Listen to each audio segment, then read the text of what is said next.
ನಮಸ್ತೆ ವೀಕ್ಷಕರೇ, ನಾವು ಇವತ್ತು ಬಂದಿರೋದು ಬಸವರಾಜ್ ಅಂತಂದು. ಇವರು ಸಾಹಿತ್ಯಕಾರರು ಹೌದು, ಬರಹಕಾರರು ಹೌದು, ನಾಟಕದ ಡೈರೆಕ್ಷನ್ ಕೂಡ ಮಾಡ್ತಾರೆ, ಮತ್ತು ಹಾರ್ಮೋನಿಯಂ ನುಡಿಸ್ತಾರೆ. ಈ ಥರ ಎಲ್ಲ ಹಲವಾರು ಸಾಧನೆಗಳನ್ನು ಮಾಡಿದ್ದಾರೆ. ಅವ್ರ ಸಾಧನೆ ಬಗ್ಗೆ ತಿಳ್ಕೊಳ್ಳೋಣ ಬನ್ನಿ. ನಮಸ್ತೆ ಸರ್. ನಮಸ್ತೆ ಸರ್, ನಿಮ್ಮ ಜೀವನದಲ್ಲಿ ನೀವು ಯಾವ ಥರ ಇದನ್ನ ಸ್ಟಾರ್ಟ್ ಮಾಡಿದ್ದೀರಿ? ಸಾಹಿತ್ಯ ಬರೆಯೋದ ನನಗೆ ಮೊದಲಿಗೆ ಹವ್ಯಾಸ ಇರಲಿಲ್ಲ. ಕೆಲವೊಂದು ಕಥೆ ಕವನಗಳು ಓದ್ತಾ ಇದ್ದೆ. ಕುವೆಂಪುರವು, ದ ರಾ ಬೇಂದ್ರೆವು ಅವರೆಲ್ಲ ದೊಡ್ಡ ದೊಡ್ಡ ಸಾಹಿತಿಗಳು ಕತೆ ಓದ್ತಾ ಇದ್ದೆ, ಕವನ ಓದ್ತಾ ಇದ್ದೆ. ನಾನು ಯಾಕೆ ಬರೀಬಾರ್ದು ಅಂತೇಳಿ ಸ್ವಲ್ಪ ಪ್ರಯತ್ನ ಮಾಡಿದೆ. ತಪ್ಪು ಅದು, ಮತ್ತು ತಿದ್ಕೊಂಡೆ. ಕೆಲವೊಂದು ಕತೆ ಕವನ ಓದ್ಕೊಂಡು ಅದರ ಆಧಾರದ ಮೇಲೆ ಬರೀತಾ ಇದ್ದೆ ಸಾಹಿತ್ಯ. ಸರ್, ನಿಮ್ಮ ಲೈಫಲ್ಲಿ ಟರ್ನಿಂಗ್ ಪಾಯಿಂಟ್ ಅಂದರೆ ಯಾವಾಗ ಸರ್ ಆಗಿದ್ದು? ಟರ್ನಿಂಗ್ ಪಾಯಿಂಟ್ ಅಂತಂದ್ರೆ ಫೇಲ್ಯೂರ್ ಆಗಿದೆ ಟರ್ನಿಂಗ್ ಪಾಯಿಂಟ್. ಅದೇ ಸರ್, ಯಾವ ರೀತಿ ಫೇಲ್ಯೂರ್ ಆಗಿತ್ತು? ಈಗ ನಾವು ಎಲ್ಲರಂತೆ ಓದಿದ್ವಿ. ನಮ್ಮೂರಲ್ಲಿ 5-6 ಜನ ಚೆನ್ನಾಗಿ ಓದ್ತಿದ್ವಿ. ನಾವು ಚೆನ್ನಾಗಿ ಓದ್ತಿದ್ವಿ, ಎಲ್ಲ ಕ್ಲಾಸ್ ಸ್ಟೂಡೆಂಟ್ಸ್. ನಾವು ಎಲ್ಲರೂ ಡಿಗ್ರಿ ಯಾರು ಕೆಲವೊಂದು ಆಮೇಲೆ ಮಾಡಿದ್ರು, ಟಿ ಸಿ ಎಚ್ ಮಾಡ್ಕೊಂಡು. ನಾನು PUC ಆದ ತಕ್ಷಣ ಟಿ ಸಿ ಎಚ್ ಮಾಡ್ಕೊಂಡಿದ್ರೆ ನಾನು ಎಷ್ಟು ಆಗ್ಬೋದಿತ್ತು. ನನ್ನ ಸ್ನೇಹಿತರೆಲ್ಲ 5 ಜನ ಹೋಗಿದ್ದಾರೆ ಟೀಚರ್ಸ್ ಆಗಿ. ನನಗೆ ಅಲ್ಲಿಂದ ನಂದು ಜೀವನ ಶೈಲಿನ ಬದಲಾವಣೆ ಆಯಿತು. ನಾನು ಹೋಗಲಿಲ್ಲಲ್ಲ ಟೀಚರ್, ನಾನು ಟಿ ಸಿ ಎಚ್ ಮಾಡ್ಕೊಂಡಿದ್ರೆ ನಾನು ಮೇಸ್ಟ್ ಆಗಿರ್ತಿದ್ದೆ. ಹಾಗಾಗಿ ನಾನು ಟಿ ಸಿ ಎಚ್ ಮಾಡಲಿಲ್ಲ, B.Ed ಮಾಡಲಿಲ್ಲ, BA ಮಾಡ್ಕೊಂಡೆ. ಈಗ ಅವರು ಒಂದೊಂದು ಹಂತದಾಗ ಹೋದ್ರು. ನಮ್ಮ ಸ್ನೇಹಿತರುಗಳೆಲ್ಲ ಚೆನ್ನಾಗದಾರ, ಈಗೂ ಕೂಡ ಕೆಲಸ ಮಾಡ್ತಿದಾರ. ಅವ್ರು ಒಂದೊಂದು ಸಾಧನೆ ಮಾಡಿದ್ರು. ನಾನು ಆ ಕ್ಷೇತ್ರದ ಸಾಧನೆ ಶಿಕ್ಷಣ ಕ್ಷೇತ್ರದ ಸಾಧನೆ ಆಗದೇ ಇದ್ರು ಕೂಡ ಸಾಹಿತ್ಯ ಕ್ಷೇತ್ರಗಾರ ಸಾಧನೆ ಮಾಡೋಣ ಅಂತಂದೇಳಿ SLC ನಾನು ಕತೆ ಕವನ ಬರ್ತಾ ಇದ್ದೆ. ನಾನು PUC ನಂತರ ಒಟ್ಟು ಹೆಚ್ಚಿನ ಒತ್ತು ಕೊಟ್ಟೆ. ಅಲ್ಲಿಂದ ನಂದು ಜೀವನ ಶೈಲಿ ಬದಲಾವಣೆ. ಅದೇ ಸರ್, ನೀವು ಯಾವ ಬುಕ್ ಓದಿ ಏನಾದ್ರು ಇನ್ಫ್ಲೂಯೆನ್ಸ್ ಆಗಿದ್ದಾರಾ, ಇಲ್ಲ ಯಾವ್ದಾರ ಪರ್ಸನ್ಸ್ಗಳು ನಿಮಗೆ ಮೋಟಿವೇಟ್ ಮಾಡಿದಾರಾ ಈ ಥರ ಬರೀರಿ ಅಂತಂದು? ಇಲ್ಲ, ಅದು ಕೆಲವೊಂದು ನಾನು ಕವಿತೆ ಬರ್ತಿದ್ದೆ.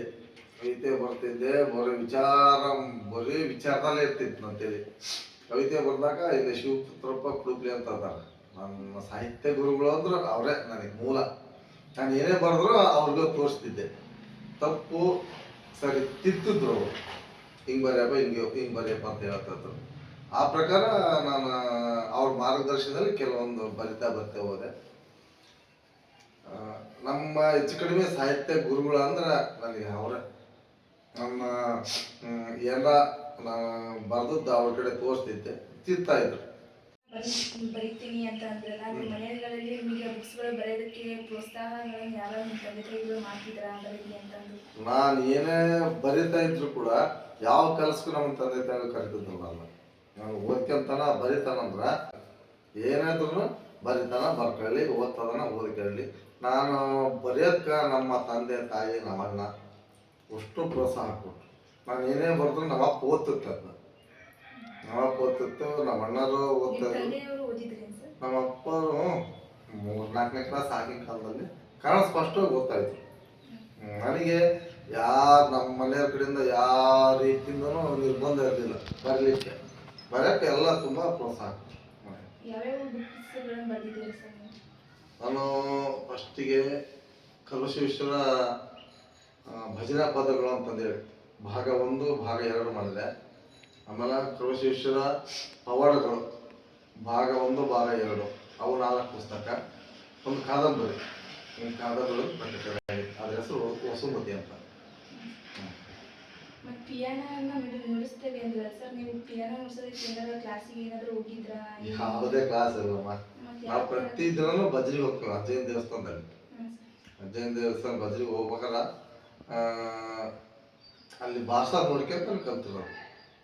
ಅಲ್ಲಿ ನಾನು ಯಾವ ಕ್ಲಾಸಿಗೆ ಹೋಗಿಲ್ಲ. ನಮ್ಮ ಕರೋಸಪ್ಪ ಮೇಷ್ಟ್ರು ಅಂತ ಇದ್ರು, ಅವರು ಸ್ವಲ್ಪ ನನಗೆ 1-2 ಹಾಡು ಹೇಳಿದ್ರು. ಅವರೇ ನಮ್ಮ ಗುರುಗಳು.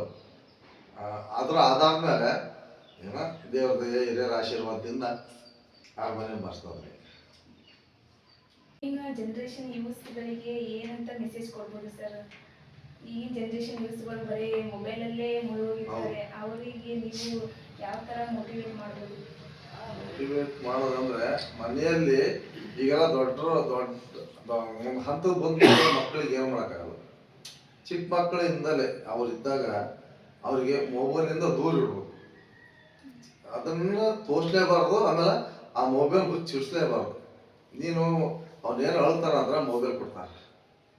ನಾವು ಹಾಲು ಕುಡಿಬೇಕಂದ್ರೆ ಮೊಬೈಲ್ ತೋರ್ಸ್ಕೊಂತ ಹಾಲು ಕುಡಿಸ್ತಾರೆ. ಊಟ ಮಾಡಿಸ್ಬೇಕಂದ್ರೆ ಮೊಬೈಲ್ ತೋರ್ಸ್ಕೊಂತ ಊಟ ಮಾಡಿಸ್ತಾರೆ. ನಮ್ಗೆ ಹಂಗಿರ್ಲಿಲ್ಲ. ನಮ್ಗೆ ಮೊಬೈಲ್ ಗೊತ್ತಿರಲಿಲ್ಲ, ಟಿವಿನೇ ಇರಲಿಲ್ಲ. ನಮ್ಮ ಊರಾಗ ಟಿವಿ ಇರಲಿಲ್ಲ. ನಾವು ಆ ಸಂದರ್ಭದಾಗ ಏನೋ ಎಲ್ಲ ಕೂತ್ಕೊಂಡು ಊಟ ಮಾಡಿದ್ವಿ. ಹೊಟ್ಟೆ ಸಿತ ಊಟ ಮಾಡಿದ್ವಿ. ನಮ್ಮ ಅವ್ವ ನೀಡಾರು ಊಟ ಮಾಡ್ತಿದ್ವಿ. ಅದು ಈ ಬೇರೆ ಬೇರೆ ನಮ್ಮ ಮನಸ್ಸನ್ನು ಬದಲಾವಣೆ ಮಾಡ್ತಕ್ಕಂಥ ಸಾಧನಗಳು ಯಾವೂ ಇರಲಿಲ್ಲ. ಬುಕ್ಕ ನಮ್ಮಲ್ಲಿ ಮೇನ್ ಇರೋದಂದ್ರೆ ಬುಕ್ ಇತ್ತು. ಆ ಬುಕ್ ಹಿಡ್ಕೋಬೇಕು, ಓದ್ಬೇಕು. ಮತ್ತು ಈ ಟಿ ವಿ ಆಗಲಿ, ಫೋನ್ ಆಗಲಿ ಯಾವುದೂ ಇರಲಿಲ್ಲ. ಟೇಪ್ ರೆಕಾರ್ಡ್ ಕೂಡ, ರೇಡಿಯೋ ಕೂಡ ನಮ್ಮ ಮನೆಗೆ ಇರಲಿಲ್ಲ. ಹಾಗಾಗಿ ನಾವು ಓದೋದ್ರ ಕಡೆಗೆ ಗಮನ ಹೆಚ್ಚಿಗೆ ಆಯ್ತು ನಮಗೆ. ಈಗ ಅಂತ ಅಂದ್ರೆ ಎಲ್ಲ ತಂತ್ರಜ್ಞಾನ ಮುಂದುವರೆದು ಈ ವಿದ್ಯಾಭ್ಯಾಸನ ಸ್ವಲ್ಪ ಹಾಳಾಕತ್ತನ ನನ್ನ ಭಾವನೆ.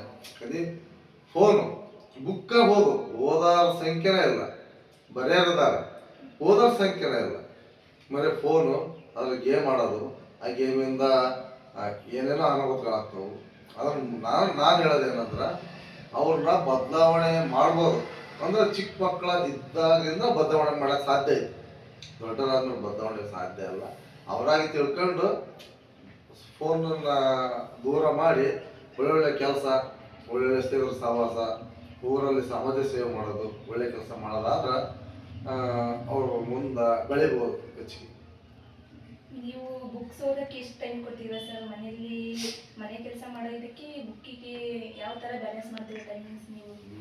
ಬ್ಯಾಲೆನ್ಸ್ ಅಂತಂದ್ರೆ ನಾನು ಸುಮಾರಾಗಿ 9 ಗಂಟೆ ನಂತರ ಓದ್ತೇನೆ. 9-9:30 ನಂತರ ಒಂದು ಅರ್ಧ ತಾಸು ಓದ್ತೇನೆ. ಅರ್ಧ ಕತೆ ಕಾದಂಬರಿ ಇವಾಗ ಬಾಕಿ ಟೈಮ್ ಹೊರಗೆ ಹೋಗ್ತಿರ್ತೀನಿ.